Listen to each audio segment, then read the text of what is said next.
ನಾವು ವಿಶ್ವ ಪರಿಸರ ದಿನದ ಪ್ರಯುಕ್ತ ನಮ್ಮ ಇಡೀ ರೂಪನಗರದ ನಿವಾಸಿಗಳನ್ನೆಲ್ಲ ಹುರಿದುಂಬಿಸಿ ಅವರವರ ಬೀದಿಯನ್ನು ಅವರವರು ಕ್ಲೀನ್ ಮಾಡಬೇಕು. ಅವರವರ ಮನೆ ಸುತ್ತಮುತ್ತ ಅವರವರು ಕ್ಲೀನ್ ಮಾಡಿಕೊಂಡ್ರೆ ಪರಿಸರವನ್ನು ಕ್ಲೀನ್ ಮಾಡೋದು ಸುಲಭ.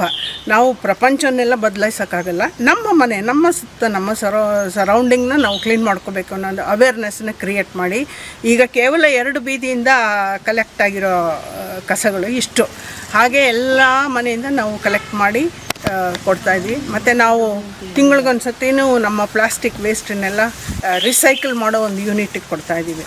ಹಾಗಾಗಿ ಬೇರೆ ಕಡೆ ಇದಕ್ಕೆಲ್ಲ ಕಂಪೇರ್ ಮಾಡಿದರೆ ನಮ್ಮಲ್ಲಿ ಕಡಿಮೆನೇ, ಆದ್ರೂ ಇಷ್ಟು ಕಸವನ್ನು ನಾವು ಇವತ್ತು ಹೆಕ್ಕಿ ತೆಗೆದಿದ್ದೀವಿ.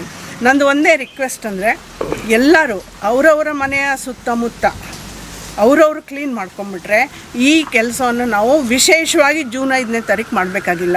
ಯಾಕೆಂದರೆ ಪರಿಸರ ನಮಗೆ ಅನ್ನ ಕೊಡೋ ತಾಯಿ ಅದು. ಅದನ್ನು ನಾವು ಬಚ್ಚಲ ಮನೆ ಥರ ಕಸ ಹಾಕೋಕ್ಕೆ ಯೂಸ್ ಮಾಡಬಾರ್ದು ಅಲ್ವಾ. ನಾಳೆ ನಮ್ಮ ಮಕ್ಕಳು ಈ ಭೂಮಿ ಮೇಲೆ ಬದುಕಬೇಕು. ಈಗಾಗಲೇ ಸಮುದ್ರದ ನೀರು, ನದಿ ನೀರು ಎಲ್ಲ ಕಡೆ ಮೈಕ್ರೋಪ್ಲಾಸ್ಟಿಕ್ಸ್ ಎಲ್ಲ ಸೇರಿ ಮನುಷ್ಯನಿಗೆ ಬರಬಾರದ ರೋಗಗಳು ಬರ್ತಾಯಿದೆ.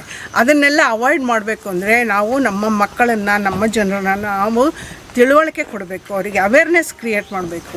ಆ ಒಂದು ಉದ್ದೇಶದಿಂದನೂ ನಾವು ಇವತ್ತೇ ಅಲ್ಲ, ಜೂನ್ 5 ಮಾತ್ರ ಅಲ್ಲ, ನಾವು 3 ತಿಂಗಳಿಗೊಂದ್ಸತಿ ನಮ್ಮ ಬೀದಿ ನಮ್ಮ ಜವಾಬ್ದಾರಿ ಅಂತ ನಾವು ಸುಮಾರು ಕಾರ್ಯಕ್ರಮಗಳನ್ನ ಈ ಥರ ಮಾಡ್ತಾಯಿರ್ತೀವಿ.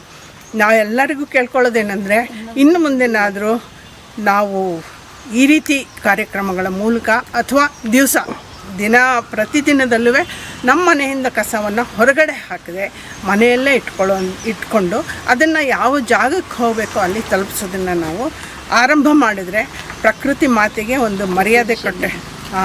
ನಮ್ಮ ರೂಪನಗರದಲ್ಲಿ ನಾವು ಒಂದು ಸಂಘ ಮಾಡ್ಕೊಂಡಿದ್ದೀವಿ, ನಮ್ಮ ರೂಪನಗರ ನಿವಾಸಿಗಳ ಕ್ಷೇಮಾಭಿವೃದ್ಧಿ ಸಂಘ ಅಂತ. ಆ ಸಂಘದಲ್ಲಿ ಈ ಒಂದು ಇನಿಷಿಯೇಟಿವ್ ತಗೊಂಡು ಈ ಒಂದು ಅವೇರ್ನೆಸ್ ಕ್ರಿಯೇಟ್ ಮಾಡಬೇಕು ಅಂತ ನಾವು ಇವತ್ತು ಮಾಡಿದ್ದೀವಿ. ನಮ್ಮ ನಿವಾಸಿಗಳೆಲ್ಲ ಸುತ್ತಮುತ್ತ ಇರೋರು ಸುಮಾರು ಜನ ಕೈ ಜೋಡಿಸಿದ್ದಾರೆ, ಅವರಿಗೆಲ್ಲ ಥ್ಯಾಂಕ್ಸ್ ಹೇಳ್ತೀನಿ ನಾನು. ಮತ್ತು ಇದೇ ರೀತಿ ನಮ್ಮ ವಾತಾವರಣವನ್ನು ಸುಂದರವಾಗಿಸಬೇಕು, ಹಸಿರುಮಯವಾಗಿಸಬೇಕು. ಭೂಮಿ ತಾಯಿಗೆ ನಾವು ಏನು ಮರ್ಯಾದೆ ಕೊಡಬೇಕು ಅದನ್ನು ನಾವು ಫಸ್ಟ್ ಕೊಡಬೇಕು ಅನ್ನೋದನ್ನು ನನ್ನ ಅನಿಸಿಕೆ.